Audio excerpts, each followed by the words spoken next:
सुनेत्रा पवार यांना उपमुख्यमंत्री म्हणून राष्ट्रवादी काँग्रेस पक्षाने प्रेझेंट केले जात आहे. शपथविधी चर्चा आहे. असं आहे की कुठलाही निर्णय जो काही घ्यायचा असेल तो राष्ट्रवादी काँग्रेस पक्ष घेईल आणि राष्ट्रवादी काँग्रेस पक्ष जो निर्णय घेईल त्याच्या पाठीशी आम्ही उभे राहू, सरकार म्हणून आणि भारतीय जनता पार्टी.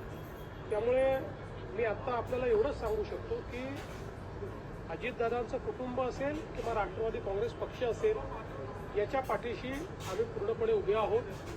त्यांचे जे काही निर्णय होतील त्या निर्णयांना योग्य ते समर्थन आमच्याकडनं असेल. राष्ट्रवादी काँग्रेस पक्षाकडनं काही त्याचा प्रस्ताव वगैरे आला का? तर पक्षाकडनं माझ्याशी 2 वेळा चर्चा करून ते गेले आहेत. त्या चर्चेमध्ये त्यांनी त्यांची काय कार्यपद्धती आहे, काय काय ऑप्शन्स आहेत या संदर्भात त्यांनी चर्चा केलेली आहे. मात्र अंतिम निर्णय जो काही असेल तो त्यांचा पक्ष घेईल. त्यामुळे त्या संदर्भात मी बोलणं हे योग्य होणार नाही. शपथविधी काही डेट ठरली का? शपथविधीची अशी काही डेट मी तुम्हाला सगळं सांगितलं आहे. याच्यापेक्षा जास्त सांगण्याला माझ्याकडे काय